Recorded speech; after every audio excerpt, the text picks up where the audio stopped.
السلام علیکم ورحمۃ اللہ وبرکاتہ۔ نحمدہ ونصلی علی رسولہ الکریم، اما بعد فاعوذ باللہ من الشیطان الرجیم، بسم اللہ الرحمن الرحیم۔ رب اشرح لی صدری ویسر لی امری واحلل عقدۃ من لسانی یفقہوا قولی، ربنا زدنا علما، اللہم فقہنا فی الدین، ربی یسر ولا تعسر وتمم بالخیر۔ الحمدللہ ہم لوگ سورہ بقرہ کی آیت نمبر 83 کو اپنے 2 ویکس سے پڑھ رہے ہیں اور انشاءاللہ آج ہم اس کی تکمیل کریں گے۔ تھوڑی سی لمبی آیت بھی تھی اور احکام کے لحاظ سے بھی کافی کچھ اس میں سیکھنے کی چیزیں تھیں، تو اس کو جو ہے تھوڑا ٹائم دینا ضروری تھا، کیونکہ اخلاقیات کے لحاظ سے جب چیزیں آ جاتی ہیں تو پھر اس کو عمل میں لانے کے لحاظ سے تفصیل سے پڑھنا لازمی ہے، ادروائز تو بس وہ ایک پڑھنا برائے پڑھنا رہ جاتا ہے۔ اعوذ باللہ من الشیطان الرجیم، وَإِذْ أَخَذْنَا مِيثَاقَ بَنِي إِسْرَائِيلَ لَا تَعْبُدُونَ إِلَّا اللَّهَ وَبِالْوَالِدَيْنِ إِحْسَانًا وَذِي الْقُرْبَى وَالْيَتَامَى وَالْمَسَاكِينِ وَقُولُوا لِلنَّاسِ حُسْنًا وَأَقِيمُوا الصَّلَاةَ وَآتُوا الزَّكَاةَ ثُمَّ تَوَلَّيْتُمْ إِلَّا قَلِيلًا مِّنكُمْ وَأَنْتُمْ مُعْرِضُونَ۔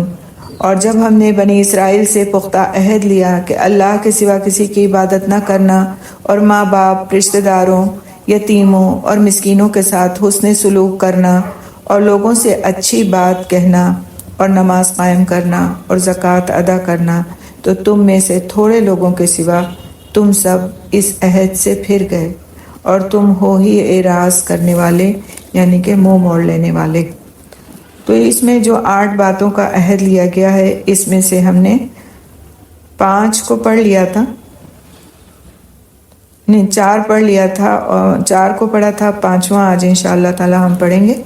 ہم نے پڑھ لیا لا تعبدون الا اللہ کے بارے میں، وبالوالدین احسانہ کے بارے میں، وذی القربى اور والیتامى کے بارے میں۔ آج انشاءاللہ تعالی ہم والمساکین کی تشریح کریں گے کہ مساکین کے ساتھ جو حسن سلوک کی بات کہی گئی، تو آیا یہ کہ مساکین میں کون لوگ شامل ہیں، اور ان کے ساتھ پھر حسن سلوک کرنے میں کیا کیا کام ہے، اس کا کیا اجر ہے، اور اس کو ہمیں کس طرح اہمیت کے ساتھ کرنا چاہیے۔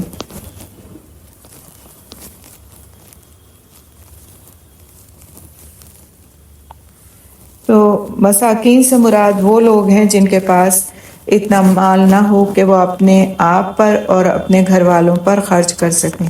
سکانہ کا مطلب ہوتا ہے سکون۔ تو مثال کے طور پر ان کے پاس پیسے تو ہیں لیکن اتنے پیسے نہیں ہیں کہ اس سے وہ پھر اپنی ضرورتوں کو پورا کر سکیں، تو ایسے لوگ مساکین میں آتے ہیں۔ جیسے بعض اوقات یہ ہوتا ہے کہ گھر ہے لیکن کمائی اتنی نہیں ہے کہ وہ گھر والوں کو پوری پڑے، یا پھر یہ کہ کمائی تو ہے، کما رہے ہیں، گھر والے کھا پی لیتے ہیں، لیکن اس کے علاوہ جو اور ضرورتیں ہوتی ہیں وہ پورا کرنے کے لیے پیسے نہیں بچتے، دوا علاج کے لیے نہیں بچتے، یا مثال کے طور پر پہننے کے لیے، اور یا گھر کرائے کے گھر میں رہتے ہیں تو کرائے کے لیے۔ تو اس طرح کی چیزیں ہیں کہ یعنی کہ مکمل طور پر ایک انسان کو جن چیزوں کی بیسک نیڈس میں ضرورت ہوتی ہے وہ اس کی بیسک نیڈس پوری نہیں ہوتی۔ تو بیسک نیڈس کے پورا نہ ہونے کی صورت میں تھوڑا بہت مال اگر ہے اتنا کہ بس اس سے گزارا تو چل رہا ہے، لیکن باقی کی بیسک نیڈس پوری نہیں ہو رہی ہیں، صرف کھانے کی حد تک ہو رہی ہیں اور باقی کی چیزیں اس میں پریشانی ہے، تو یہ لوگ مساکین کے زمرے میں آئیں گے۔ تو لیکن فقیر وہ ہوتا ہے جس کے پاس کچھ بھی نہیں ہوتا، لیکن مسکین وہ ہوتا ہے کہ اس کے پاس کچھ چیزیں تو ہوتی ہیں لیکن وہ اس کو کفایت نہیں کرتی اور اس کی ضرورت پوری نہیں ہوتی۔ ٹھیک ہے، اب یہ فرق آپ کو کرنا ہے کہ مسکین کون ہے اور فقیر کون ہے۔ تو مسکین جس کو آج ہم کہتے ہیں سفید پوش، کہ وہ اپنی سفید پوشی کے بھرم میں اپنے آپ کو روک کے رکھتے ہیں لوگوں سے سوال کرنے سے، لیکن ان کے پاس حقیقت میں اتنا نہیں ہوتا کہ وہ اپنی ضرورتوں کو پورا کر سکیں۔ اب آج ہم نے اپنی ضرورتیں بہت بڑھا لی ہیں تو وہ چیزیں ضرورتوں میں نہیں آئیں گی، وہ تو آ جائیں گی خواہشات میں، لیکن جو ضرورتیں واقعی میں حقیقت میں کہ انسان کو سر چھپانے کو گھر ہو، اس کا پہننے کے لیے اس کے پاس تن ڈھانپنے کے لیے کپڑا ہو، یہ نہیں کہ 6 جوڑے ہوں اس کے پاس، اتنا کہ وہ اس کا تن ڈھانپنے کے لیے کافی ہو جائے، اتنا کپڑا ہو کہ وہ ایک جوڑا دھو لے تو ایک جوڑا پہن لے، اتنا بھی نہیں ہے، تو پھر وہ مسکین کے زمرے میں آئے گا. اتنا بھی کھانا نہیں ہے کہ اس کو پورے دن کے لیے کفایت کر جائے، تو آدھا پیٹ کھاتا ہے، بچے ہیں تو ان کو آدھا پیٹ کھلاتا ہے، یا پھر یہ کہ خود بھوکا رہ کے بچوں کی پرورش کر رہا ہے، یا پھر بچوں کو پڑھا نہیں سکتا، اس کے پاس پیسے نہیں ہیں اتنے کہ ان کی فیسیں دے سکے. یہ نہیں کہ بہت اعلیٰ درجے کے اسکولوں کی فیسیں، لیکن معمولی درجے کے اسکول کی فیس بھی انہیں ادا کر سکتا، بچے جاہل رہ جا رہے ہیں. تو یہ سارے لوگ مسکین کے زمرے میں آئیں گے. لیکن فقیر کیا ہے کہ فقیر کے پاس کچھ بھی نہیں ہوتا، کوئی چیز نہیں، کھانا پینا کچھ بھی نہیں، وہ مانگتا ہے اور کھاتا ہے، اور اس کے پاس اپنی ضرورت کو پورا کرنے کے لیے کچھ بھی نہیں ہوتا. تو جب مسکین کہا جائے گا تو اس میں فقیر بھی آ جائے گا، فقیر بھی اس میں شامل ہو جائے گا. یعنی مسکین کا لفظ اگر لکھا جائے گا تو اس میں وہ لوگ بھی آ جائیں گے جو اپنی ضرورتیں پوری کرنے سے قاصر ہیں، اور فقیر بھی اس میں شامل ہو جائے گا، یعنی دونوں کیٹیگریز آ جائیں گی. اور جب فقیر کہا جائے گا تو اس میں مسکین بھی آئے گا. یعنی کہ اگر دونوں کو ایک آیت ہے، مثال کے طور پر ایک آیت ہے اور اس میں صرف مسکین کا لفظ استعمال ہوا ہے، جیسے اس آیت میں ہوا ہے، فقیر کا لفظ استعمال نہیں ہوا، صرف مسکین کا لفظ استعمال ہوا ہے. تو اگر ایک لفظ بولا جائے گا تو اس سے دونوں سمجھے جائیں گے. جیسے اگر یہاں پہ مسکین کے بجائے فقیر آتا تو دونوں سمجھے جاتے ہیں، مسکین اور فقیر دونوں کیٹیگریز کو لے لیا جاتا، دونوں کیٹیگریز مراد ہوتی. اسی طرح اگر فقیر آتا تو پھر اس میں مسکین بھی شامل ہو جاتا اور دونوں کیٹیگریز مراد ہوتی. لیکن یہ جب دونوں اکٹھا آ جائیں تو دونوں کا مطلب فرق ہوگا. یعنی کہ ایسے سمجھنے کی کوشش کیجئے کہ ایک آیت ہے، اب ایک آیت میں صرف مسکین کا لفظ آیا تو اس سے مراد مسکین بھی ہوگا، فقیر بھی ہوگا. ٹھیک ہے. ایک آیت ہے جس میں فقیر کا لفظ آیا، مسکین نہیں مینشن ہوا، خالی فقیر کا لفظ آیا، تو اس سے مراد فقیر بھی ہوگا اور مسکین بھی ہوگا. یہ بات کلیئر ہو گئی. ایک لفظ ہے، میننگ دونوں کے ہوں گے. لیکن اگر ایک آیت ہے اور اس میں فقیر الگ آیا ہے لفظ اور مسکین الگ آیا ہے لفظ، دونوں کو الگ الگ کہا گیا ہے، تو پھر دونوں کے میننگز بھی الگ الگ لیے جائیں گے. جیسا کہ مسکین اس سینس میں لیا جائے گا کہ جس کے پاس اس درجے کی چیزیں ہیں کہ بس وہ اس کی بیسک نیڈز کو بھی پورا نہیں کر پاتی. بیسک نیڈز جو اس کی ہیں وہ بھی مکمل طور سے پوری نہیں ہوتی، کچھ پوری ہوتی ہیں، کچھ رہ جاتی ہیں. اور فقیر وہ ہے کہ جو پھر کچھ بھی اس کی کوئی بھی ضرورت پوری نہیں ہوتی اور وہ مانگ کے ہی اپنی ضرورتیں پوری کرتا ہے. انشاءاللہ مجھے امید ہے کہ کلیئر ہو گیا ہوگا، نہیں ہوا تو پوچھ لیجیے گا پھر. تو اب یہاں پر جو عہد لیا جا رہا ہے وہ کیا عہد لیا جا رہا ہے کہ مسکین سے محبت کرنا اور مسکین کا خیال رکھنا. اب مسکین میں دونوں شامل ہیں کیونکہ یہاں پہ ایک ہی لفظ استعمال ہوا ہے، تو اس میں مطلب کیا ہے کہ مسکین سے محبت رکھنا اور مسکین کا خیال رکھنا ایک ذمہ داری ہے ایمان والے کی. جس طرح سے اس کے لیے ذمہ داری ہے کہ وہ اللہ کی عبادت کرے، اپنے والدین کے ساتھ احسان کا معاملہ کرے، اپنے جو اقربا ہیں، اپنے جو رشتہ دار ہیں ان کے ساتھ صلہ رحمی کا معاملہ کرے، یتیموں کے ساتھ حسن سلوک کرے. اسی طرح پانچواں عہد کیا ہے کہ پھر وہ مسکینوں کے ساتھ محبت سے پیش آئے اور ان کا خیال رکھے. صرف خیال رکھنے کی بات نہیں کہی گئی، یہ بات نوٹ کرنے کی ہے کہ ان سے محبت کا معاملہ بھی کرے. ایسے نہیں کہ بس پیسے دیے اور جان چھڑا لی کہ ہم نے بس فلاں کو دے تو دیا ہے نا، وہ پورا کر لے گا اپنا، بس سے زیادہ کی کیا ضرورت ہے. نہیں، ان سے محبت کا معاملہ بھی کرنا ہے، کیونکہ جب ہم کسی کے ساتھ محبت کا معاملہ کرتے ہیں تو ہمیں اس کی عزت کا خیال ہوتا ہے، ہم اس پر احسان نہیں جتاتے، ہم اس کا دل نہیں دکھاتے، ہم اس کے ساتھ کوئی ایسا سلوک نہیں کرتے کہ پھر ہمارا سارا دینا دلانا بھی جو ہے وہ حقارت ہو جائے، بلکہ اس کے ساتھ محبت کا معاملہ کرتے ہیں، اس کا خیال رکھتے ہیں. یہ نہیں کہ سال میں ایک بار زکوٰۃ میں سے کچھ دے دیا اور چھٹی ہو گئی، بلکہ وقتاً فوقتاً اس کی ضرورتوں کو ہم معلوم کرتے رہتے ہیں، پوچھتے رہتے ہیں کہ آیا یہ کہ اب گھر کیسے چل رہا ہے، تو آیا یہ کہ تو اب بچوں کی فیس کون دے رہا ہے، تو آیا یہ کہ اب آپ نے اس عید میں کپڑے بنا لیے تھے اپنے، یا آپ کے پاس وہی جوڑا پچھلی عید کا ہی چلا آ رہا ہے اب تک. آیا یہ کہ بچوں کے پاس سردی میں پہننے کے لیے کچھ ہے یا نہیں ہے، یا گرمی کے کوئی کپڑے ہیں یا نہیں ہیں. تو اس طرح سے مسکینوں کے ساتھ محبت کا معاملہ کرنے والوں کی اللہ سبحانہ تعالیٰ کے ہاں بڑی قدر ہے.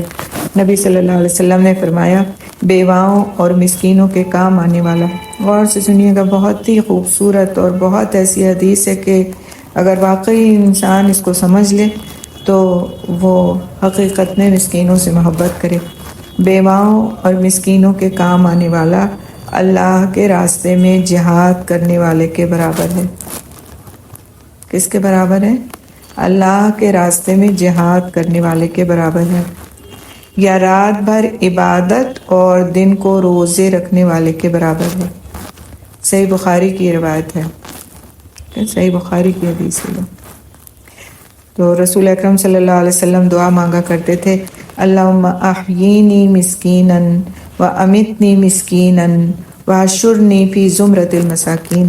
اے اللہ تو مجھ کو مسکینوں کی طرح زندہ رکھ، مسکینوں کی طرح موت عطا نصیب فرما، اور میرا حشر مسکینوں کے ساتھ فرما۔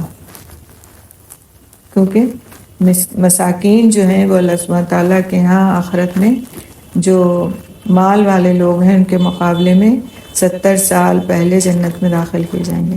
ان کے پاس حساب دینے کو کچھ ہوگا ہی نہیں، اور جن کے پاس حساب دینے کو ہے تو پھر تو وہ حساب کتاب کریں گے تبھی اندر جائیں گے۔ تو جن کے بیگز ہلکے ہیں وہ بیگز جو ہیں وہ اپنے لے کر کے آگے نکلتے چلے جائیں گے، اور جنہوں نے اپنے یہاں بیگز بھاری کر رکھے ہیں تو پھر ان بیگز میں بھری ہوئی چیزوں کا حساب تو دینا ہوگا۔ اللہ تعالیٰ سے دعا مانگنی چاہیے کہ اللہ تعالیٰ ہمارا حساب آسان کر دے۔ اللہم حاسبنی حسابا یسیرا۔ آپ صلی اللہ علیہ وسلم مسکینوں کے ساتھ بیٹھنے کو اپنے لیے بڑی عزت کی بات تصور کرتے تھے اور پسند فرماتے تھے کہ وہ مسکینوں کے ساتھ بیٹھیں۔ تو اس سے جو بات سامنے آتی ہے وہ یہ کہ مسکین معاشرے کی ایک ایسی اکائی ہیں کہ ان کی قدر کرنی چاہیے، کیونکہ ان کے ذریعے سے انسان کے درجات بلند ہوتے ہیں۔ ان کے ساتھ احسان کا معاملہ کرنے سے آخرت کے درجات کا انسان حقدار بنتا چلا جاتا ہے۔ تو اگر انسان ان درجات کی بلندی کے بارے میں سوچے اور ان باتوں کے بارے میں کہ آپ صلی اللہ علیہ وسلم نے اس بات کو پسند فرمایا کہ وہ مساکین کی طرح زندہ رہیں، مساکین کی طرح موت آئے ان کو، اور پھر وہ آخرت میں مسکینوں کے ساتھ اٹھائے جائیں، تو اس بات کی بڑی اہمیت ہے، کیونکہ آپ صلی اللہ علیہ وسلم نے اپنے لیے کبھی بھی دنیا کو پسند نہیں فرمایا۔ آپ صلی اللہ علیہ وسلم سے پوچھا گیا کہ اگر آپ چاہیں تو پہاڑوں کو سونے کا بنا دیا جائے، لیکن اس کو آپ صلی اللہ علیہ وسلم نے پسند نہیں فرمایا۔ اور آپ صلی اللہ علیہ وسلم کا حال یہ تھا کہ اپنے گھر میں آنے والے کسی بھی قسم کے مال کو اگر وہ صبح ملا ہے تو رات تک، اور رات ملا ہے تو صبح تک رکھنا پسند نہیں فرماتے تھے اور صدقہ کر دیا کرتے تھے۔ تو اس میں ایک طرح سے اس آیت میں، اس عہد میں صدقہ کرنے کی طرف بھی انسان کو توجہ دلائی گئی ہے کہ وہ بقدر کفاف، بقدر ضرورت تو اپنے لیے رکھ سکتا ہے، یا اپنی اولاد کی ضرورتوں کے لیے، یا اپنے کچھ تھوڑا بہت آگے آنے والے وقت کے لیے کہ کبھی خدا نخواستہ کوئی بیماری آزاری آ جائے یا اچانک کوئی افتاد آ جائے تو اس کے لیے رکھنے میں کوئی حرج نہیں ہے اتنے مال کی، اور یہ کہ اس پر وہ زکوٰۃ دیتا ہو اتنے مال کی۔ لیکن جوڑ جوڑ کر کے رکھنا اور ہر ایک کی ضرورت سے اپنے آپ کو بے خبر بنا لینا، یہ پھر اللہ سبحانہ تعالیٰ کے یہاں پسندیدہ نہیں ہے۔ اسی لیے ہمیں خرچ کرنے کی طرف ترغیب دلائی گئی۔ کس پر خرچ کرنا ہے؟ والدین پر خرچ کرنا ہے، اعزاء و اقربا پر خرچ کرنا ہے، یتیموں پر خرچ کرنا ہے، اور اب آپ دیکھیں مساکین پر خرچ کرنا ہے۔ تو یہ جو خرچ کرنا ہے یہ انسان کے دل کو غنی کر دیتا ہے، یعنی اس کا دل بہت جب گھٹا ہوا اس کو محسوس ہوتا ہے، گھٹن ہوتی ہے دل میں۔ ہم بعضت کہتے ہیں نا، ہمیں سمجھ میں نہیں آ رہا ہمارے دل میں گھٹن کیوں ہے، ہمارے سینے میں ایک طرح کی گھٹن ہم محسوس کر رہے ہیں، صدقہ نکالیں، اسی دم صدقہ نکالیں، اللہ سبحانہ تعالیٰ اس گھٹن کو دور فرما دیں گے۔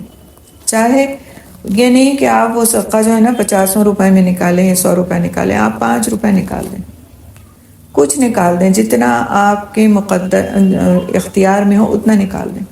آپ دیکھیں کہ آپ اپنے آپ کو ہلکا پھلکا محسوس کریں گے، آپ کو لگے گا آپ نے ایک جیسے کوئی گھٹا ہوا کمرہ تھا اس سے نکل کے فریش ایئر میں آپ نے سانس لے لی، کیونکہ اللہ سبحانہ تعالیٰ کی طرف سے انعام ہے ان لوگوں کے لیے جو اس کے احکامات کی پابندی کرتے ہیں۔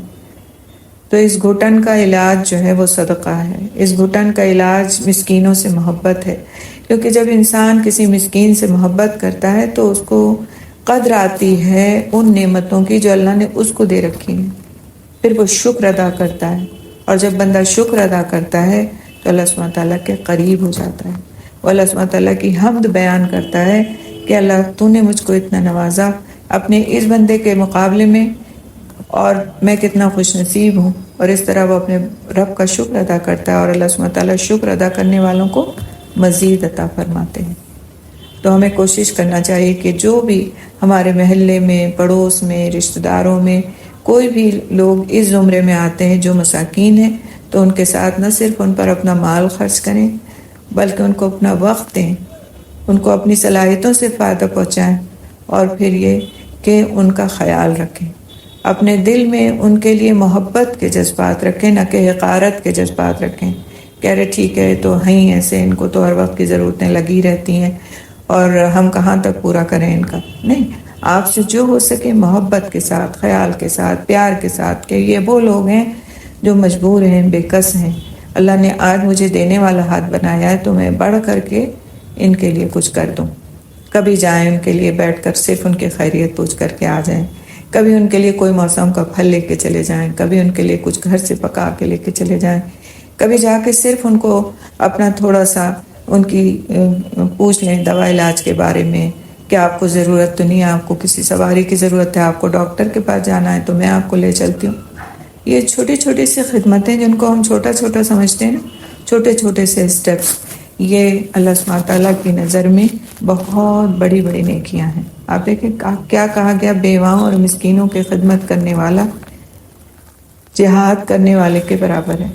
ہم کیا سمجھتے ہیں کہ جہاد کرنا ہی افضل نیکی ہے، یقیناً وہ افضل نیکی ہے، لیکن اللہ سبحانہ تعالیٰ نے معاشرے کے ہر طبقے کے لیے نیکی کے مواقع رکھ دیے ہیں کہ تم جہاد میں نہیں جا سکتے، تم یہ کام کر لو، تم بیواؤں اور مسکینوں کی خبرگیری کر لو، تم ان کے ساتھ حسن معاملہ کر لو، تم جہاد میں شریک ہونے والوں کے برابر ہو جاؤ گے. تم ہر دن روزہ نہیں رکھ سکتے، ہر رات کھڑے ہو کے عبادت نہیں کر سکتے، تم مسکینوں کے ساتھ محبت اور خیال کا معاملہ کر لو، تم کو یہ اجر مل جائے گا. تو ہم اللہ سبحانہ تعالیٰ کا جتنا شکر ادا کریں کم ہے کہ اللہ سبحانہ تعالیٰ نے ہمارے لیے مواقع کو فراہم کر دیا. لیکن ان مواقع سے بھی کوئی فائدہ نہیں اٹھاتا تو اس کا مطلب کیا ہے کہ وہ پھر بالکل ہی غفلت میں ہے، اس کے اندر بالکل سینس ہی نہیں ہے کہ وہ اللہ کے بندوں کو کسی طرح فائدہ پہنچا سکے. اور اللہ کی نظر میں ایسے شخص کی پھر کوئی اہمیت نہیں ہوتی کہ جو اللہ کے بندوں کے فائدے کا نہیں ہوتا. چھٹا عہد ہم پڑھتے ہیں انشاءاللہ، اور یہ بھی بہت ہی اہم بات ہے.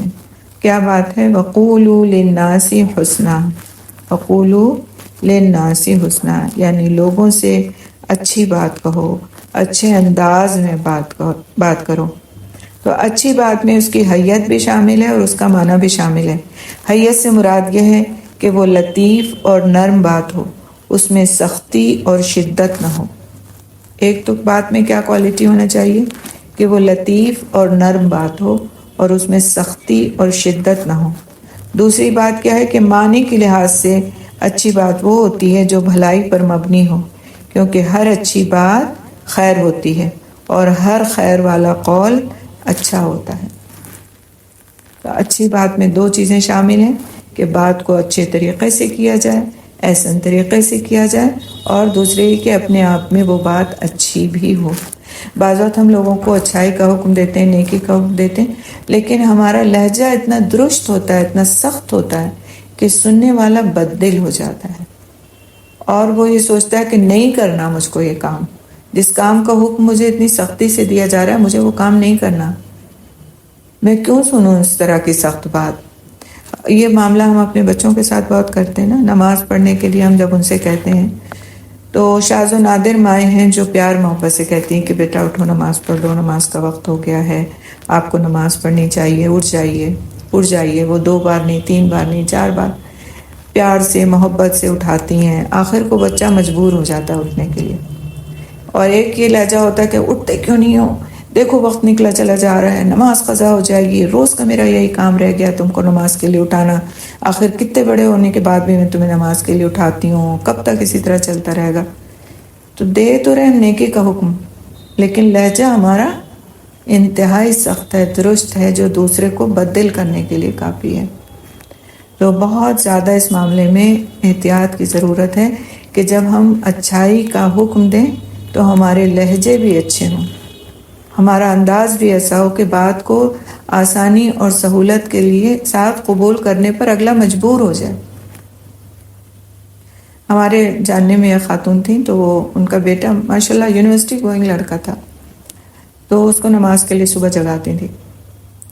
تو ایک آدھ بار اچھا ان کا یہ تھا کہ وہ باہر واک کر رہی ہوتی تھی، اور ہر تھوڑی دیر بعد 5 منٹ بعد 7 منٹ بعد وہ اس کے دروازے پہ ناک کرتی تھی اور ساتھ کہتی تھی کہ بیٹا اٹھ جاؤ، نماز کا وقت نکلا جا رہا ہے۔ 2 بار 3 بار 4 بار ان کا مطلب معمول تھا یہ، آخر میں وہ اٹھ ہی جاتا تھا، نماز چاہے 10 منٹ رہ گئے 15 منٹ رہ گئے، بہرحال اٹھ کے نماز پڑھ لیتا تھا۔ تو ایک دن کہنے لگا، یونیورسٹی کو بچہ جوان 20-22 سال، کہنے لگا آپ یہ بتائیے کہ آپ مجھے جو اٹھاتی ہیں تو آپ کو اٹھاتے اٹھاتے آپ تنگ نہیں پڑ جاتی کہ آپ مجھے اٹھائے جا رہی ہوں میں اٹھ نہیں رہا ہوں، آپ تنگ نہیں ہوتی میرے اس طرح سے کرنے سے؟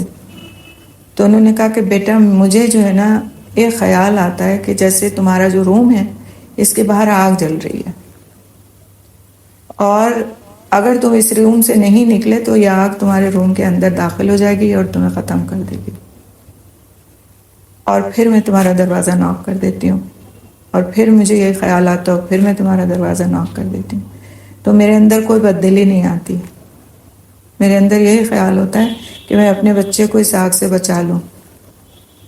تو اس دن اس پر بہت اثر ہوا، بہت اثر ہوا، اور اس نے جو ہے نا اس بات کا ان کو یقین دلایا کہ نماز پڑھنے کے لیے باہر جا رہا تھا، اور یقین دلایا کہ ماں میں اپنی نماز کا خیال رکھوں گا۔ پھر اس کے بعد وہ چلا گیا، اور جانے کے بعد جب وہ ہاسٹل میں رہ رہا تھا تو یہ یہاں سے صبح فجر کے بعد وقت اس کو جو ہے نا فون کرتی تھی، 1 بار 2 بار 4 بار کرتی تھی، وہ فون اٹھا لیتا تھا، ماں میں اٹھ گیا ہوں، خیر وہ چلتا رہا قصہ۔ پھر اس نے ان کو فون کرنا شروع کیا، ماں میں اٹھ گیا ہوں، آپ زحمت نہیں کریں، اب میں اٹھ گیا ہوں۔ تو آپ جب کسی سے نرمی سے اور واقعی بالکل ایک تعلق کے ساتھ میں، یعنی محبت کے احساس کے ساتھ میں ایک بات کہتے ہیں نا، تو ایک وقت ضرور آتا ہے، چاہے اس وقت کے آنے میں سال لگ جائے 2 سال لگ جائے، کبھی کبھی زندگی لگ جاتی ہے انسان کی، اور انسان کہتا ہے آخر کب تک، آخر کب تک؟ لیکن جب اللہ سبحانہ تعالیٰ کسی کو پھیر دیتا ہے تو وہ پھر نہ صرف اپنے لیے بلکہ دوسروں کے لیے بھی بہت ساری خیر کا ذریعہ بن جاتا ہے۔ تو ماؤں کا کام تو صبر کرنا ہے نا، اور ماؤں کے پیروں کے نیچے اللہ نے ویسے ہی تو جنت نہیں رکھ دی، تو صبر کے ساتھ آخر ہم اپنے بچوں کی کن کن باتوں پر صبر نہیں کرتے، ہے نا؟ امتحان ہوتے ہیں، ان کو پڑھانے کے لیے صبر کرتے ہیں، ان کو صبح اٹھانے کے لیے صبر کرتے ہیں، ان کو اسکولوں سے لانے لے جانے کے لیے صبر کرتے ہیں، اگر نہ کریں تو یہ سارے کام ہم نہیں کر سکتے۔ چھوٹے بچے ہوتے ہیں تو راتوں کو جگاتے ہیں، ان پہ صبر کرتے ہیں۔ تو آخر نمازوں کو وقت پر پڑھانے کے لیے ہمارے اندر اتنی عجلت اور بے صبری کیوں ہوتی ہے؟ اور ان کی دعاؤں کو میں نے سنا اور مجھے احساس ہوا کہ واقعی یہ ایک ماں کی دعا ایسے ہی ہونا چاہیے کہ اللہ تعالیٰ میرے بچوں کو پہلی صف کا نمازی بنا دے۔ وہ خالی یہ نہیں مانگتی تھی کہ اللہ تعالیٰ میرے بچوں کو نمازی بنا دے، بلکہ وہ مانگتی تھی کہ اللہ تعالیٰ میرے بچوں کو پہلی صف کا نمازی بنا دے۔ تو ہمیں اللہ سبحانہ تعالیٰ سے اس کی شان کے مطابق سوال کرنا چاہیے۔ ہم بس صرف اپنے حساب سے سوال کرتے رہتے ہیں کہ اچھا یہ نماز تک تو پڑھتا نہیں تو یہ پہلی صف کا نمازی کہاں سے بن جائے گا؟ نہیں، یہ ہماری سوچ ہے۔ اللہ سبحانہ تعالیٰ نے بڑے سے بڑے کفار کو آپ دیکھیے جب توفیق دی تو کیسے جانثار صحابہ سامنے آئے ہمارے۔ تو ہمیشہ جو اچھا قول ہے وہ ہمارے رسول صلی اللہ علیہ وسلم کی سنت ہے کہ ہم لوگوں سے نرمی کے ساتھ بات کریں۔ آج حال یہ ہو گیا ہے کہ ہم کسی سے نرمی سے بات کرنے کا خیال بھی کرتے ہیں تو ہم سوچتے ہیں اگلا ہمیں سمجھے گا کہ کمزور ہیں یہ اس لیے نرمی دکھا رہی ہیں یا بیوقوف ہیں۔ تو سوچنے دیں دوسروں کو کچھ بھی، ہم اپنے رسول کی سنت فالو کر رہے ہیں دوسروں کے ساتھ نرمی سے بات کر کے۔ تو اچھے کلام کی خوبیاں کیا کیا ہوتی ہیں؟ لوگوں کو نیکی کا حکم دینا، ان کو برائی سے منع کرنا، ان کو علم سکھانا، سلام پھیلانا، اور آپ دیکھیے جو اب بات آ رہی ہے وہ بہت ہی اچھی بات ہے اور اس کے لیے ہم سب کو کوشش کرنا چاہیے، وہ یہ کہ حشاش بشاش چہرے کے ساتھ ملنا۔ جب آپ کسی سے ملاقات کرتے ہیں تو آپ بالکل پسمردہ چہرے کے ساتھ نہ ملیں کہ اگلا سوچے کہ ان کو تم اس سے مل کے کوفتی ہوئی ہے جو مجھے ایسے چہرے کے ساتھ لٹکائے ہوئے چہرہ مجھ سے ملنے۔ حشاش بشاش چہرے کے ساتھ ملنا، اور اس کے علاوہ ہر اچھی بات اس میں شامل ہے۔ درست اور سیدھی بات کرنا، معروف بات کرنا، پاکیزہ بات کرنا، ہر ایک کے ساتھ اچھی طرح بات کرنا، گناہگار انسان سے بھی بد کلامی نہ کرنا، یہ سوچ کے کہ یہ گناہگار انسان ہے تو نماز پڑھتا نہیں ہے تو روزے رکھتا نہیں، میرا حق بنتا ہے کہ میں اس سے جس طرح چاہے غیرت سے بات کروں، نہیں، گناہگار انسان سے بھی بد کلامی نہ کرنا، بد کلامی کے جواب میں بھی اچھے اخلاق کا مظاہرہ کرنا۔ جب آپ سے بدتمیزی سے بات کرے اور آپ اس کے ساتھ اخلاق کا مظاہرہ کریں، لیکن آپ یقین مانیں کہ یہ ایک ایسا عمل ہے کہ ایسا کرنے والوں اور اس طرح کا صبر کرنے والوں کے لیے اللہ سبحانہ تعالیٰ نے جنت کے وسط میں، جنت کے بیچ میں محل کی خوشخبری دی ہے کہ جو قوت ہونے کے باوجود کہ وہ جواب دے سکے، جواب نہیں دے گا، صبر کرے گا، تو جنت کے وسط میں اس کے لیے ایک محل کی خوشخبری ہے، کسی شمال جنوب کناروں پر نہیں، بیچ میں۔ اور آپ دیکھیں بیچ کی چیز کو ہمیشہ بہترین سمجھا جاتا ہے۔ کوئی باغ ہو، اس کے بیچ میں ایک گھر بنا ہو، چاروں طرف باغ ہو، تو اس کو خوبصورت مانا جاتا ہے اور محل، اور اللہ سبحانہ تعالیٰ دینے والے ہیں خوشخبری، تو یہ بہت اہم بات ہے۔ سورہ احزاب میں اللہ سبحانہ تعالیٰ فرماتے ہیں یا ایھا الذین آمنوا اتقوا اللہ وقولوا قولا سدیدا، اے لوگو جو ایمان لائے ہو، اللہ سے ڈرو اور بالکل سیدھی بات کہو۔ تو سیدھی بات سے مراد یہ نہیں ہے جو آج ہم سمجھتے ہیں اس بات کو کہ بس میں نے تو وہ بات کہی جو بالکل جا کر کے تو ٹھک سے ان کے دل پہ لگی ہوگی، اور اب ان کو سمجھ آیا ہوگا کہ جو ہے دوسروں کے ساتھ بدتمیزی کرنے کا کیا نتیجہ ہوتا ہے۔ آج تو میں نے ان کو وہ جواب دیا ہے کہ جو اس کے وہ لائق تھے۔ یہ سیدھی بات نہیں ہے۔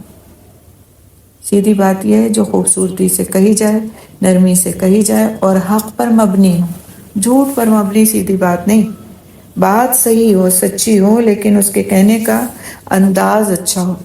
ایسے مثال کے طور پر آپ کسی سے کہیں کہ آئیے کھانا لگا ہوا ہے، نوش فرما لیجیے، یا آئیے مل کر ہم کھانا کھا لیتے ہیں، ایک یہ طریقہ ہے، اور ایک یہ طریقہ چلو چلو کھانا کھاؤ، لگا ہوا اتنی دیر سے ٹھنڈا ہو رہا ہے، چلو کھانا کھاؤ۔ دونوں میں فرق ہو گیا نا۔ تو یہ جو تمیز اور تہذیب ہے یہ ہمارے گھرانوں میں ایک زمانے میں ہوا کرتی تھی، لیکن دھیرے دھیرے لوگوں کو اکیلے کھانے کی عادت ہوتی جا رہی ہے اپنے مختلف قسم کے عذر بیان کرنے کی وجہ سے، اور یہ تہذیب اور تمیز اٹھتی چلی جا رہی ہے۔ اچھی گفتگو کی اہمیت اور فضیلت۔ اچھی بات کہنا ایمان میں سے ہے۔ کس چیز میں سے ہے اچھی بات کہنا؟ ایمان میں سے ہے۔ اچھی گفتگو بخشش کو واجب کرنے والا عمل ہے۔ اب بخشش تو ہم سب کو چاہیے، کہ اللہ کی بخشش نہیں ہوگی تو ہماری مغفرت کیسے ہوگی؟ تو اچھی گفتگو بخشش کو واجب کرنے والا۔ واجب کرنے والا کا مطلب کیا ہے؟ کہ ضروری ہو جائے گی اس کے لیے، مسٹ ہے کہ اس کی بخشش کی جائے۔ کیسے شخص کی؟ جو اچھی گفتگو کرتا ہے۔ اور اچھی گفتگو میں کیا شامل ہے؟ کہ بات خیر و بھلائی کی بھی ہو اور اس کو اچھے طریقے سے کنوے کیا جائے۔ رسول اکرم صلی اللہ علیہ وسلم نے فرمایا جو کوئی اللہ اور آخرت کے دن پر ایمان رکھتا ہے اسے چاہیے کہ وہ اچھی بات کہے ورنہ خاموش رہے۔ خاموش رہنا بہتر ہے بری بات کے کہنے سے یا بات کو بری طرح کہنے سے۔ یہ بھی صحیح بخاری کی روایت ہے۔ پھر یہ کہ اچھی بات کے سبب جنت میں خوبصورت بالا خانے ملیں گے۔ خوبصورت بالا خانے یعنی محلات، اور محل بھی ایسے نہیں بلکہ اس میں بہت خوبصورت بالکنیز ہوں گی جسے انسان بیٹھ کر کے جس میں اور باہر کے نظارے کرے گا اور خوش ہوگا۔ نبی صلی اللہ علیہ وسلم نے فرمایا بے شک بندہ اللہ کی رضامندی کے لیے ایک بات زبان سے نکالتا ہے، اسے وہ کوئی اہمیت نہیں دیتا مگر اسی کی وجہ سے اللہ اس کے درجے بلند کر دیتا ہے، اور ایک دوسرا بندہ ایک ایسا کلمہ زبان سے نکالتا ہے جو اللہ کی ناراضگی کا باعث ہوتا ہے۔ اسے وہ کوئی اہمیت نہیں دیتا، لیکن اس کی وجہ سے وہ جہنم میں گر جاتا ہے۔ صحیح بخاری کی روایت ہے یہ بھی۔ تو یہ زبان جو ہے نا، یہ دل کا آئینہ ہے۔ جیسے اللہ سبحانہ تعالیٰ نے ہمارے جسم کے اعضاء کو پیر پیر بنایا ہے نا، دیکھیں 2 ہونٹ ہیں، 2 آنکھیں ہیں، 2 ناک کے نتنے ہیں، لیکن زبان ہے اکیلی۔ تو زبان کے ساتھ جو پیر کیا گیا وہ دل کو کیا گیا۔ زبان اور دل پیر ہیں، تو زبان کا اثر دل پر اور دل کا اثر زبان پر آتا ہے۔ اگر دل سیاہ ہے تو زبان بھی غلط بولتی رہتی ہے، اگر دل روشن ہے تو زبان سے بھی اچھے الفاظ نکالتے ہیں۔ اگر زبان اچھا بولتی ہے دل روشن ہو جاتا ہے، اگر زبان برا بولتی ہے دل میں سختی آنا شروع ہو جاتی ہے۔ آپ میڈیکلی دیکھیے، اگر آپ ڈاکٹر کے پاس جا کے کہتے ہیں ہمارا دل بہت گھبراتا ہے اور ہمارے دل میں گھٹن محسوس ہوتی ہے، تو ڈاکٹر کیا کہتے ہیں؟ ذرا منہ کھولیے، زبان دکھائیے گا۔ اس زبان کی حالت کو دیکھ کے فیصلہ کرتے ہیں کہ آپ کے دل کو کیا پریشانی ہے نا؟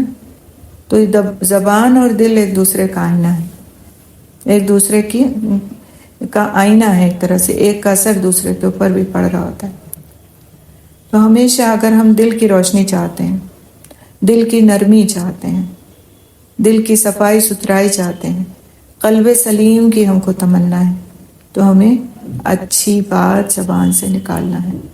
اب تک ہمارا جو مزاج رہا وہ رہا، لیکن اب ہمیں آئندہ سے اس بات کا اہتمام کے ساتھ اپنی زندگیوں میں اس بات کو اہتمام سے داخل کرنا ہے، اچھی بات کریں ورنہ خاموش رہیں، اچھا بولیں ورنہ بہتر ہے چپ رہیں، برا بولنے سے بہتر ہے چپ رہنا۔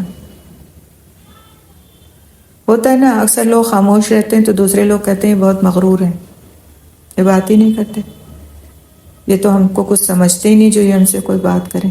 لیکن وہ ان کا بعض وقت غرور نہیں ہوتا، ان کا خاموش رہنا ہی ان کے لیے بہتری کا باعث ہوتا ہے، اور دوسروں کے لیے بھی بہتری کا باعث ہوتا ہے کہ وہ ان کی زبان سے کوئی ایسی بات سن لیں جو ان کا دل دکھ جائے۔ اس سے بہتر ہے ایسے لوگ خاموش ہیں۔ لیکن ہر ایک کے لیے یہ بدگمانی کر لینا کہ یہ جو ہے خاموش ہے تو یہ متکبر ہے، یہ غلط بات ہے۔ بعض لوگوں کی بولنے کی کم عادت ہوتی ہے، وہ کم بولتے ہیں، تو اس کا یہ مطلب نہیں ہوتا کہ ان کے اندر تکبری ہے اسی لیے وہ کم بول رہے ہیں۔ ہر ایک کی اپنی اپنی عادت ہوتی ہے۔ بعض لوگ بہت زیادہ بولتے ہیں، فکر ان کو زیادہ کرنی ہے جو بہت زیادہ بولتے ہیں، کیونکہ ان کی زبان سے غلط بات نکلنے کا زیادہ اندیشہ ہے بنسبت ان کے جو زیادہ وقت خاموش رہتے ہیں اور جب بولتے ہیں تو اچھا بولتے ہیں۔ تو ہمیں اپنے بولنے پر، اپنی زبان پر، اپنے لہجے پر بہت توجہ کی ضرورت ہے۔ آپس میں ایک دوسرے کے ساتھ اس بات کا فیصلہ کروائیں دوسروں سے کہ آپ بتائیے، اچھا کیا آپ کے بولنے سے، میرے بولنے سے آپ کو کیسا لگتا ہے؟ آپ کو برا تو نہیں لگتا ہے میرا بولنا؟ آپ مجھے بتائیں، مجھے اپنی اصلاح کرنی ہے۔ اگر میں سخت بولتی ہوں تو میں اصلاح کر لوں اپنی۔ پیش کریں اپنے آپ کو دوسروں کے سامنے، ہمیں پیش کر کے اگر دنیا میں اپنی اصلاح کروا لیں ہم، اور ہمیں اپنے آپ کو پیش کرنا پڑے اس کام کے لیے، تو اس سے بالکل ہچکچانے کی ضرورت نہیں ہے۔ اس دنیا میں ہو جائے ہماری اصلاح، اگر آپ کا ساتھی آپ کے لیے واقعی خیر کا ساتھی ہے اور وہ آپ کو یہ بتا دیتا ہے کہ آپ جب بولتی ہیں نا تو آپ بہت تیز بولتی ہیں، اس سے کانوں کو ہمارے تکلیف ہوتی ہے، یا آپ بہت جلدی جلدی بولتی ہیں، ہمیں سمجھ ہی نہیں آتا آپ بول کیا رہی ہیں، یا آپ بولتی تو بہت اچھی بات ہے لیکن آپ کے لہجے میں بہت سختی ہوتی ہے، اس سے دل کو بڑی تکلیف ہوتی ہے۔ سن لیں اس بات کو، بہت بڑا سا دل کر کے اس بات کو سن لیں اور پھر اپنی اصلاح کی کوشش کریں، دھیرے دھیرے، ایک دن میں نہیں۔ انسان جو ہے وہ ریموٹ کنٹرول کی طرح نہیں ہے کہ بٹن دبایا گیا اور سب کچھ ہو گیا، ٹائم لگے گا۔ لیکن اس کام کو ہم شروع کب کریں گے؟ جب ہمیں احساس ہو جائے گا، جب ہمیں اپنی غلطی پتہ چل جائے گی۔ تو غلطی کے بتانے والے کو برا نہ سمجھیں، غلطی کا بتانے والا آپ کا واقعی مخلص اور سچا خیرخواہ ساتھی ہے، اور جو آپ کے غلطیوں پر پردے ڈالتا ہے کہ اچھا ہے بولتا ہے، ایسے تو بولتا رہے، دوسرے اس کا مذاق تو اڑاتے ہیں نا، میرا کیا جا رہا ہے، تو وہ آپ کا مخلص ساتھی نہیں ہے، اس کو آپ کی اصلاح کی فکر نہیں ہے۔ تو اپنی اصلاح کی فکر کرنی ہے تو آپس میں ایک دوسرے کی اپنے بارے میں رائے معلوم کریں اور ان کو ہمت دلائیں کہ آپ صحیح رائے دیجیے، میں اپنی اصلاح کرنا چاہتی ہوں، میں آپ کی شکر گزار ہوں گی اگر آپ میری کوئی ایسی بات بتائیں گے کہ جو میں اپنی اصلاح کر سکوں۔ تو دیکھیں غلطیاں کمیاں ہر انسان میں ہوتی ہیں، کون سا ایسا انسان ہے جس میں کوئی کمی کوتاہی نہیں ہے؟ بعض وقت ایک عمر میں ہوتی ہیں لیکن پھر انسان اپنی اصلاح کر لیتا ہے، تھوڑے دن کے بعد وہ غلطی سے دور ہو جاتی ہے، اللہ تعالیٰ اس کو ایک نیکی کی ہمت اور طاقت دے دیتے ہیں۔ لیکن جو اپنے غلطیوں، برے کون لوگ ہیں؟ جو اپنے غلطیوں پر جمے رہتے ہیں اور سمجھتے ہیں کہ نہیں ہمارے اندر تو کوئی غلطی، خامی، برائی، کوتاہی کچھ ہے ہی نہیں، ہم سب سے افضل ہیں، بولنے میں بھی بہت اچھے ہیں، عمل میں بھی بہت اچھے ہیں، اور سب کو ہماری عزت بھی بہت کرنا چاہیے۔ جب یہ خیال آ جاتا ہے نا، انسان تکبر میں مبتلا ہو جاتا ہے، اور یہ شیطان کا وار ہے کہ وہ اس کو، انسان کو تکبر میں مبتلا کر دے، کیونکہ تکبر اللہ سبحانہ تعالیٰ کو بالکل پسند نہیں۔ تکبر کرنے والا رائی کے دانے کے برابر بھی اگر کسی کے اندر تکبر ہے تو وہ جنت کی خوشبو بھی نہیں پائے گا، جانا تو دور کی بات ہے، خوشبو بھی نہیں پائے گا۔ کبھی کسی بھی کام کے لیے اپنے دل میں آنے لگے میں نے کیا، میرے کیے ہو گیا، لا حول ولا قوت الا باللہ العلی العظیم پڑھیں کثرت سے، بیٹھ جائیں ایک جگہ اور پڑھیں، اور اس وقت تک پڑھیں جب تک کہ آپ کو یہ احساس نہ ہو جائے کہ میں کچھ نہیں اور کچھ نہیں اور کچھ نہیں، میں تو ایک حقیر ذرہ ہوں، جو کچھ کہ میرے لیے ہے وہ اللہ سبحانہ تعالیٰ کی طرف سے ہے۔ جو عزت مجھے ملی ہے، جو شہرت مجھے ملی ہے، جو محبت مجھے ملی ہے، میں اس کے لائق نہیں تھا، یہ صرف اللہ کی طرف سے میرے لیے انعام ہے، اور اللہ کا شکر ادا کر کے اٹھیں پھر کہ اللہ نے مجھے اس لائق کیا۔ تو انسان کو اپنے آپ پہ کام کرنے کی سب سے زیادہ ضرورت ہے۔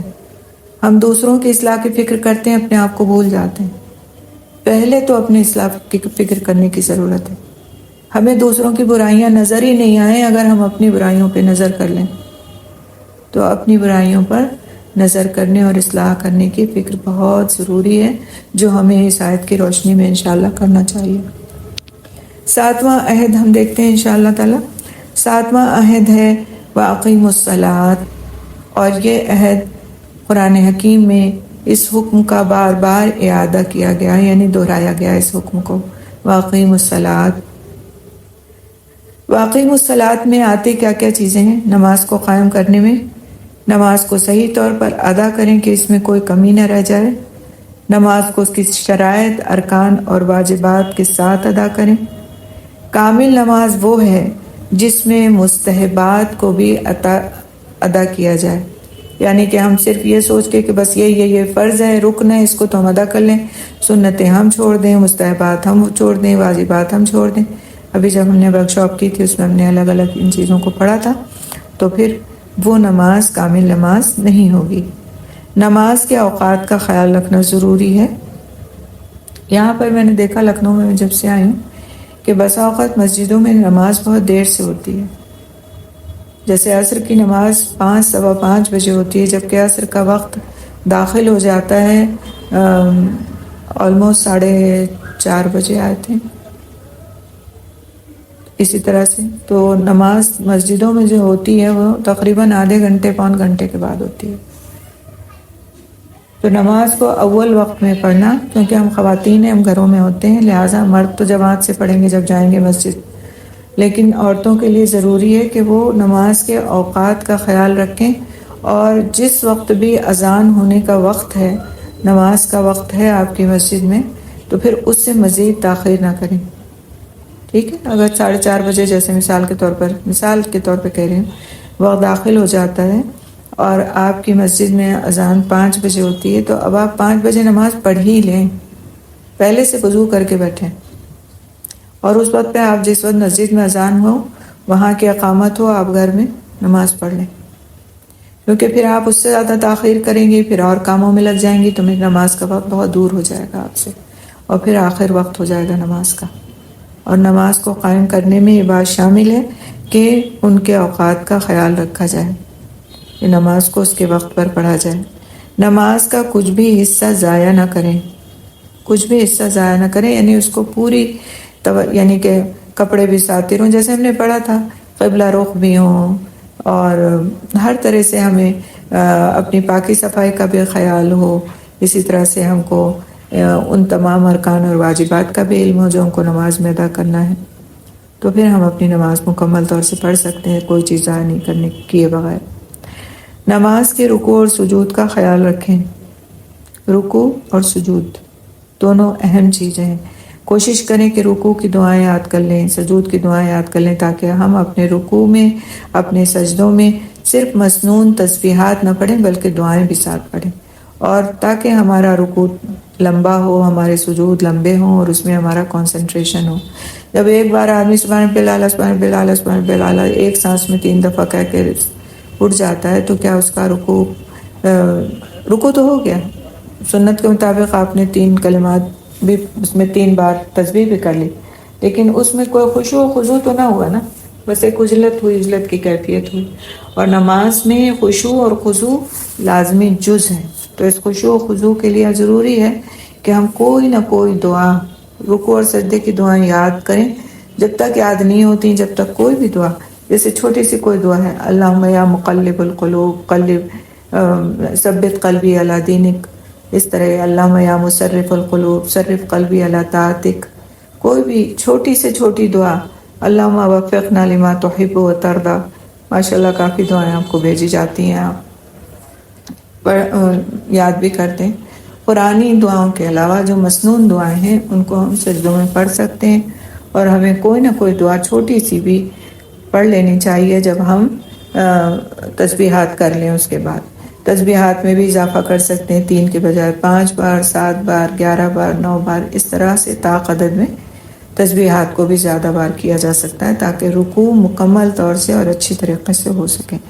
کیونکہ آپ رکوع اور سجدہ، کیونکہ سجدے میں انسان اپنے رب کے سب سے زیادہ قریب ہوتا ہے۔ آپ کسی کے قدموں پہ گر کر کے معافی مانگیں تو اس انسان کا دل پگھل جائے گا کہ یہ تو بندہ اپنے آپ کو میرے آگے بالکل عاجز کیے دے رہا ہے، اس تو میرے قدموں پہ پڑ گیا، اس کو تو مجھے معافی کر دینا چاہیے۔ تو یہ تو ہمارے رب کی ذات ہے جس کی بخشش سب سے زیادہ ہے، اور جس نے بخشش کا وعدہ کیا ہے ان بندوں کے لیے جو بخشش کو طلب کریں۔ تو سجدوں میں انسان سب سے زیادہ اپنے رب کے قریب ہوتا ہے، لہٰذا اسے سب سے زیادہ جو دعا مانگنی چاہیے وہ اپنی مغفرت اور اس کے رحم کی مانگنا چاہیے۔ اللہم اغفر لی وارحمنی، کچھ نہیں یاد ہے تو یہ 2 لفظ، اللہم اغفر لی وارحمنی، اللہ میری بخشش فرما دے اور مجھ پہ رحم فرما دے۔ یہ فرشتوں کی دعا ہے، فرشتے دعا مانگتے ہیں، اللہم اغفر لی وارحمنی۔ تو اس کو معمولی نہیں سمجھیں کہ یہ 2 لفظ ہیں، یہ دعا مانگیں 2 بار، 3 بار، 4 بار، جتنی بار آپ کو اللہ توفیق دے اتنی بار مانگ لیں۔ پھر یہ کہ اطمینان کے ساتھ ایک ایک رکن ادا کریں، اطمینان ہونا چاہیے، نماز میں عجلت نہیں ہونا چاہیے، جو ہم لوگ کا ایک بڑا بہت ہی محبوب جملہ ہے، اس کو ہم بار بار دہراتے ہیں، آپ چلیے میں جلدی سے نماز پڑھ کے آتی ہوں، جلدی سے، بے سوچے سمجھے ہم یہ جملہ بولتے ہیں نا کہ نکلیے گھر سے، چلیے فلاں جگہ ہم کو جیسے کہیں جانا ہے، چلیے میں ابھی جلدی سے بس 4 رکعت پڑھ لوں۔ نماز ہی میں ساری جلدی ہے، 1 گھنٹہ ہم نے لگایا کپڑے بدلنے اور میک اپ کرنے میں، اور نماز کے لیے ہم کہتے ہیں جلدی سے آتے ہیں ہم۔ تو اطمینان نماز کا رکن ہے کہ ہر رکن کی ادا کرتے وقت انسان کی سارے اعضاء بالکل اطمینان کی حالت میں ہوں۔ رکوع میں جائیں تو اطمینان، اٹھیں تو اطمینان۔ اگر انسان یہ سوچ لے کہ میں یہ سارے ایکشنز کر کس کے سامنے رہی ہوں، ساری کائنات کے رب کے سامنے، تو اپنے آپ اس کے اندر اطمینان آ جائے گا۔ لیکن ہمیں اللہ سبحانہ تعالیٰ کی ذات دکھائی تو دیتی نہیں، لہٰذا ہم اپنی مرضی کرتے، کھٹ کھٹ کھٹ کھٹ، بس لگتا ہے ایک مشین چل رہی ہے اور سارا سب کچھ پورا ہو رہا ہے، اور پھر دھڑ سے سلام پھرا اور سب مکمل ہو گیا، اور پھر ہم کھڑے ہو گئے، اور پھر ہم نے جو ہے نا باہر جانے کے لیے، نکلنے کے لیے 15 منٹ کھڑے ہو کے آئینے کے سامنے اپنے آپ کو درست کیا، اور نماز ہم نے 5 منٹ میں پڑھ لی۔ خود اپنے اعمال پہ خود غور کریں، یہ سب بالکل کامن سی چیزیں ہو رہی ہیں، ہر طرف ہو رہی ہیں، اور اس کو نوٹس نہیں کیا جا رہا۔ بس کہ نماز کو کیا ٹائم دینا ہے، تو ہمیں باہر جانے پہ، اپنے آپ کو تیار کرنے پر کتنا ٹائم دینا ہے، تو ہم کھانے کے بعد جب ٹیبل پہ بیٹھ کے باتیں کرتے ہیں اس میں ہم کتنا وقت لگا دیتے ہیں، تو ہم فلاں چیز میں کتنا وقت ضائع کر دیتے ہیں، لیکن نماز کے لیے ہمارے پاس 5-7 منٹ سے زیادہ نہیں ہوتے کہ اس میں ہم کچھ اضافہ کر لیں۔ تو یہاں پہ کیا بات کی جا رہی ہے؟ اقیموا الصلاۃ میں کیا بات شامل ہے؟ اطمینان کے ساتھ ایک ایک رکن کو ادا کرنا، پھر خشوع و خضوع اور دھیان سے نماز پڑھی جائے، خشوع اور خضوع اور دھیان سے نماز پڑھی جائے۔ دیکھیے نماز میں خیالات آتے ہیں، اس سے اپنے آپ کو الگ کر لینا بہت مشکل کام ہے۔ خیالات آتے ہیں، ہم انسان ہیں نا، بلکہ شیطان ہمارے ساتھ لگتا ہے اور ہمیں وہ چیزیں یاد دلاتا ہے کہ پھر ان سے پیچھا چھڑانا مشکل ہو جاتا ہے۔ لیکن بات یہ ہے کہ ان خیالات کے آنے پر ہمارا ذہن ہم کو متوجہ کرے کہ نہیں تم نماز میں ہو، چھوڑو، تم نماز میں ہو، چھوڑ دو اس خیال کو۔ ہم پھر سے اللہ کی طرف متوجہ ہو جائیں، پھر ہمارا دھیان چلا جائے، پھر ہم اپنے آپ کو کھینچ لیں، پھر اللہ کی طرف رجوع کر لیں، پھر ہم توجہ سے پڑھیں، آنکھ میں ہمارے آنسو آ جائے کہ ہماری نماز کا اتنا حصہ خراب ہو گیا کہ جو ہم دوسری طرف ہمارا دھیان لگ گیا تھا، تو پھر سے اپنے آپ کو لے آئیں۔ تو یہ جو چھوڑ اور پکڑ والی کیفیت ہے نا، اس میں کوئی حرج کی بات نہیں ہے، کیونکہ بندہ کوشش کر رہا ہے، اور ایک وقت ضرور ایسا آ جاتا ہے کہ پھر وہ اپنی اس کوشش میں کامیاب ہونا شروع ہو جاتا ہے۔ مثال کے طور پر اگر اس کی 20% نماز ایسی ہوتی ہے جس میں اللہ کی طرف متوجہ ہوتا ہے، لیکن اس کو فکر ہوتی ہے کہ یہ تو بہت کم ہے اور میرا نماز کا زیادہ حصہ جو ہے دوسرے خیالات میں الجھ کر گزرتا ہے، تو وہ مزید کوشش کرتا ہے، اللہ سے دعائیں کرتا ہے، اللہ میری نماز کو اچھا کر دے، اللہ تو مجھے نمازوں کا خشوع و خضوع نصیب کر دے، مجھے بہترین نمازیں پڑھنے والا بنا دے، اس کو اور توفیق ہوتی ہے، پھر 30%، پھر 40%، پھر 50%، اسی طرح سے اس کی جو نماز کی کوالٹی ہے امپروو ہونے لگتی ہے۔ آپ دیکھیں کہ بعض بچے پڑھنے میں بہت کمزور ہوتے ہیں نا، تو وہ کبھی کسی ٹیسٹ میں فیل ہو جاتے ہیں، کبھی کسی ٹیسٹ میں فیل ہو جاتے ہیں۔ اسی طرح ہم کبھی رکوع میں خیالات میں الجھ جاتے ہیں، کبھی ہم سجدوں میں خیالات میں الجھ جاتے ہیں، کبھی ہم قیام میں خیالات میں الجھ جاتے ہیں۔ لیکن کیا ہوتا ہے کہ ہم دنیا کے جو ٹیسٹ ہوتے ہیں اس میں امپروومنٹ کی فکر کرتے ہیں، فلاں ٹیسٹ میں جو ہے نا یہ والے کوسچن میں مجھے کم نمبر آئیں، اب میں اس چیپٹر پہ زیادہ محنت کروں گی تاکہ اگلا جب ٹیسٹ ہو تو مجھے اس چیپٹر میں جو نمبر کم آئے تو اسے میں کور کروں۔ ہوتا ہے نہیں؟ اسی طرح سے نماز کا معاملہ ہے کہ جس چیپٹر میں جا کر کے ہم دنیا میں زیادہ گم ہونے لگتے ہیں اس چیپٹر پہ محنت کریں۔ قیام میں ہم کھڑے ہوتے ہیں تو ہمارا دھیان ادھر ادھر چلا جاتا ہے، بس ہم انا اطعنا پڑھ کے فارغ ہو جاتے ہیں، تو ہماری کوشش ہونا چاہیے کہ ہم انا اطعنا کے ساتھ ایک اور دوسری صورت بھی پڑھ لیں۔ مثال کے طور پر ہمیں کل 3 ہی صورتیں یاد ہیں تو ہم تینوں پڑھ لیں، ایک رکعت میں، پھر اگلی رکعت میں بھی وہ تینوں پڑھ لیں، ایک کے بجائے 3 پڑھ لیں۔ جب ہم 3 پڑھیں گے تو کم سے کم 2 میں 1 میں تو ہماری توجہ ہوگی نا، اور جب ہم ایک 3 بس ہم نے سینٹنس پڑھے اور اس کے بعد ہم دھڑ سے رکوع میں چلے گئے، اب وہ 3 سینٹنس ہم نے کس خیال میں پڑھے ہم ہی کو پتہ۔ تو ایک تو یہ کیفیت کو امپروو کرنے کی ضرورت ہے، اس میں ٹائم لگے گا لیکن ہمت نہیں ہارنی۔ شیطان بہکائے گا کہ تم نہیں پڑھ سکتی ویسی نمازیں جیسے صحابہ کرام پڑھا کرتے تھے، صحابیات پڑھتی تھی، یقیناً ان کی تو بات ہی کیا ہے، ان سے تو اللہ راضی ہو گیا، لیکن ہمیں مانگنا بھی ہے کہ اللہ ہمیں وہ نمازیں نصیب کر دے جو وہ پڑھا کرتے تھے، ایسے لوگ جو تیرے مقربین میں تھے ہم کو ایسی نمازیں نصیب کر دے۔ مانگیں اللہ سے، اللہ کے پاس کوئی کمی نہیں ہے، وہ دے سکتا ہے اور دیتا ہے مانگنے والوں کو۔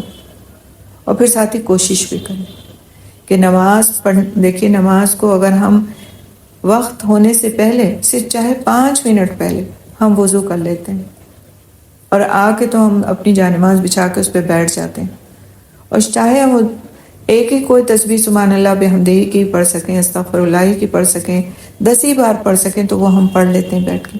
اب کیا ہے، ہماری پوری تیاری ہے، اب جیسے ہی اذان ہوئی اور ہم نے نیت باندھ لی، اس نماز کی کیفیت بالکل الگ ہوتی ہے اس نماز سے جو ہم پورا بازار پھر کے آئے ہوتے ہیں اور پھر آخری حصے میں 5 منٹ ابھی رہ گئے جلدی سے کھڑے ہوتے ہیں، جلدی جلدی پڑھتے ہیں نماز۔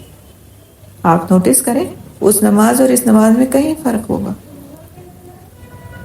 مجبوری کی کبھی کی بات تو الگ ہے، لیکن مستقلاً اس چیز کو عادت بنا لینا کہ نماز کو آخری وقت میں پڑھنا، لیٹ کر کے پڑھنا، ٹال کے پڑھنا، دنیا بھر کے سارے کاموں کو نپٹا کے تو آخر میں نماز کو وقت دینا، یہ طریقہ وہ ہے کہ جو پھر نماز کو ضائع کرنے میں معاون ثابت ہوتا ہے. انسان کی نماز اس سے بہت متاثر ہوتی ہے.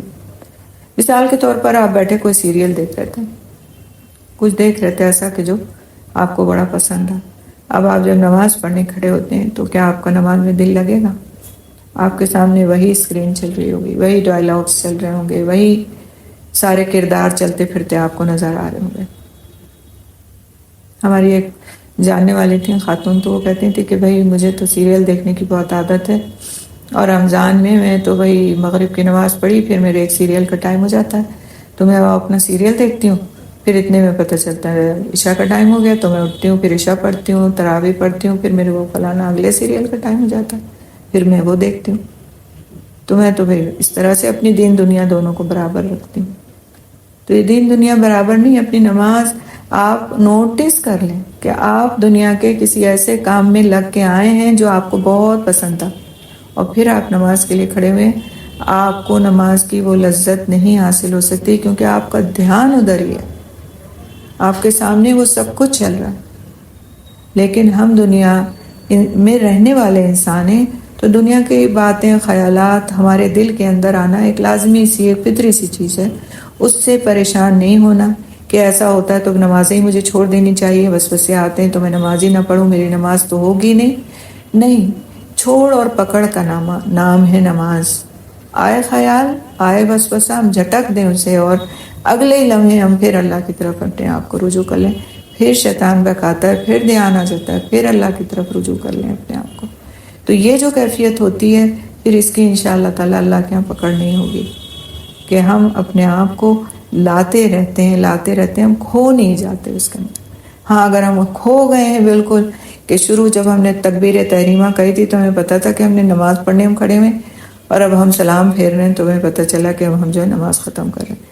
باقی سب ہم نے چونکہ پڑھتے رہے تو ہمیں سب کچھ زبانی یاد ہے اور ہم پڑھ لیتے ہیں آخر تک آٹومیٹک، جیسے کسی آٹو پہ آپ سیٹ کر دیتے ہیں کسی گیجٹ کو. تو اس طرح نہیں بننا. ہم گیجٹس نہیں، ہم انسان ہیں، ہمارے اندر جذبات ہیں، اور ہمارے اندر اور مختلف تقاضے ہیں. ایمان کے لیے کہا گیا کہ ایمان گھٹتا اور بڑھتا ہے، ایمان کے لیولز ہیں. ایمان اس طرح پرانا ہو جاتا ہے جیسے تمہارا کپڑا پرانا ہو جاتا ہے. کیوں کہیں گے یہ سب باتیں؟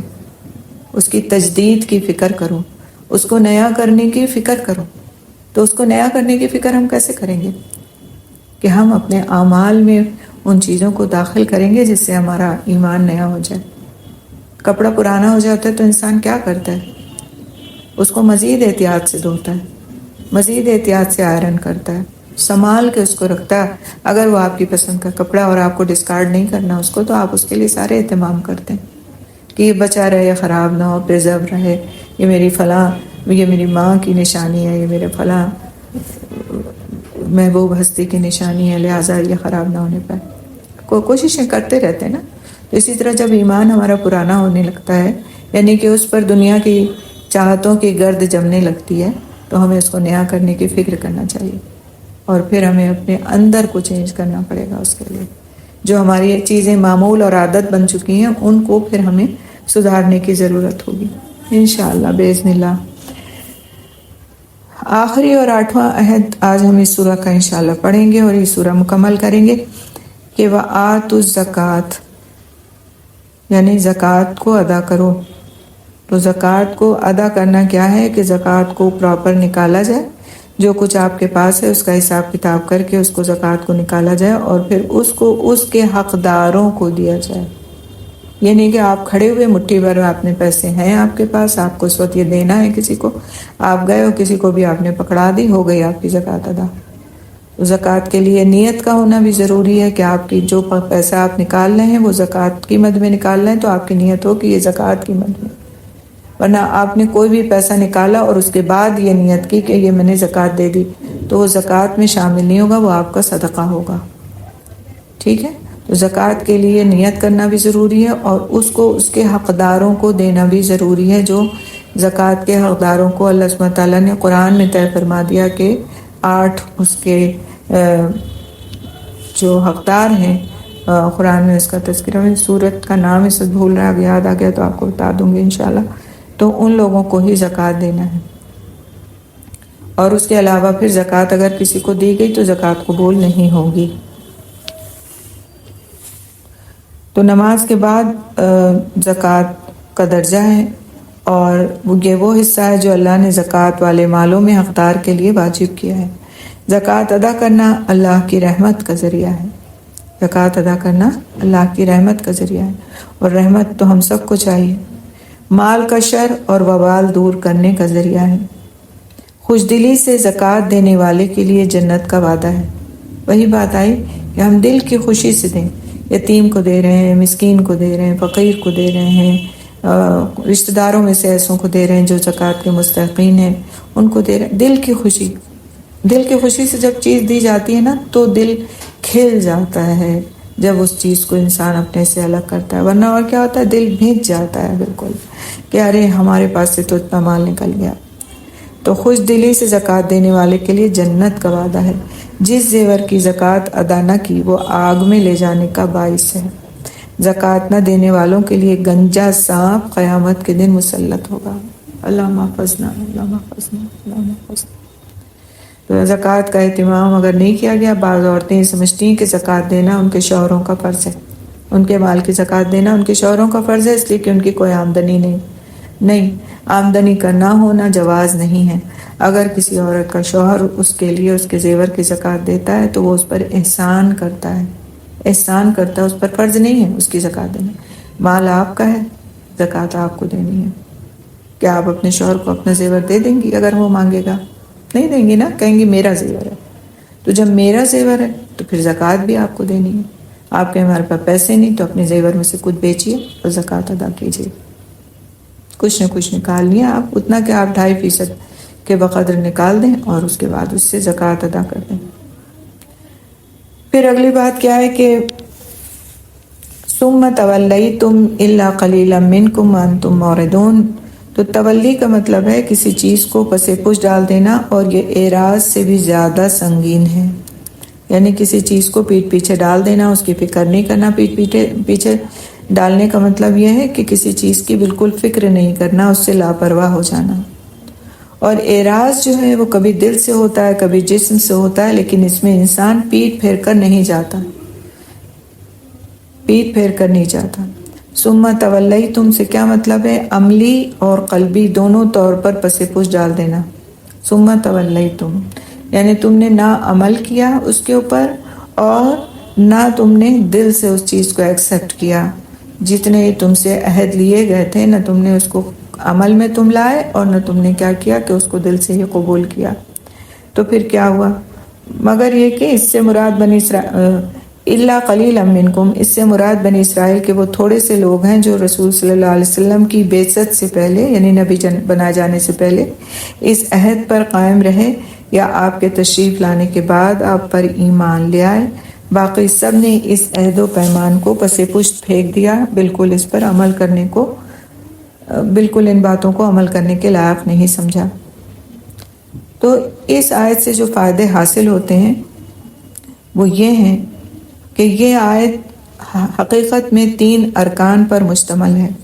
پہلا رکن کیا ہے؟ اس کا تعلق ہے عقیدے سے، یعنی اللہ سبحانہ تعالیٰ کے ساتھ کسی کو شریک نہیں کرنا. دوسرا رکن اس آیت میں جو ہے وہ یہ کہ حسن سلوک کے ساتھ اس کا تعلق ہے. حسن سلوک کے ساتھ کہ کس کس کے ساتھ میں معاملہ کرنا ہے، کس کس کے ساتھ حسن سلوک کرنا ہے. اور تیسرا جو رکن ہے وہ عبادت کے ساتھ اس کا تعلق ہے، یعنی واقعی الصلاۃ وآتوا الزکاۃ کی جو بات کہی جا رہی ہے تو یہ اس کا تعلق عبادت سے ہے. دین کی 2 بنیادیں ہیں.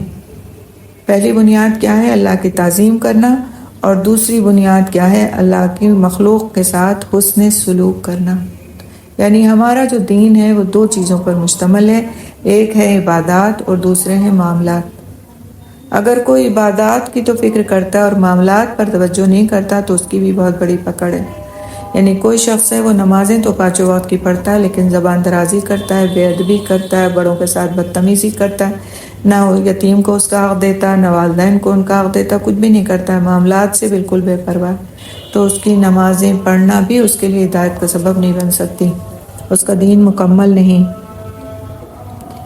یعنی جو بات کہی گئی کہ اللہ تعالیٰ کی تعظیم، تو پھر غیر اللہ کی عبادت جائز نہیں۔ اسی طرح رحم کے رشتوں کے ساتھ احسان واجب ہے، یتیموں کے ساتھ احسان واجب ہے، مساکین کے ساتھ احسان واجب ہے۔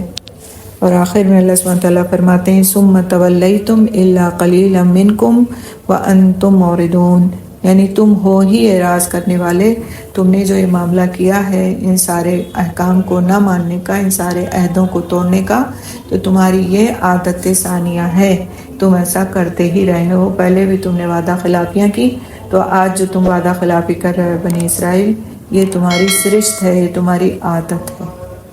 تو ہم کو یہ کہہ کے ایک طرح سے متنبع کیا جا رہا ہے کہ اے مسلمانوں، اے رسول آخر کی امت، تمہارے معاملات اور تمہاری عبادات کیسی ہونا چاہیے، اور تمہیں سبق لینا چاہیے بنی اسرائیل کے افعال سے کہ تمہیں ایسا نہیں کرنا، تمہیں عہدوں کی جو اللہ سبحانہ تعالیٰ لے رہے ہیں ان کی پاسداری کرنا ہے اور ان کی اہمیت کا خیال رکھنا ہے۔ ٹھیک ہے، یہیں تک الحمدللہ آج یہ آیت پوری ہوئی۔ انشاءاللہ نیکسٹ آیت نمبر 84 ہم اپنی نیکسٹ کلاس میں کریں گے۔ سبحان اللہ بحمدہ، سبحانک اللہم بحمدک، نشہد ان لا الہ الا انت، نستغفرک نستغفرک نستغفرک نتوب الیک۔ السلام علیکم ورحمۃ اللہ وبرکاتہ۔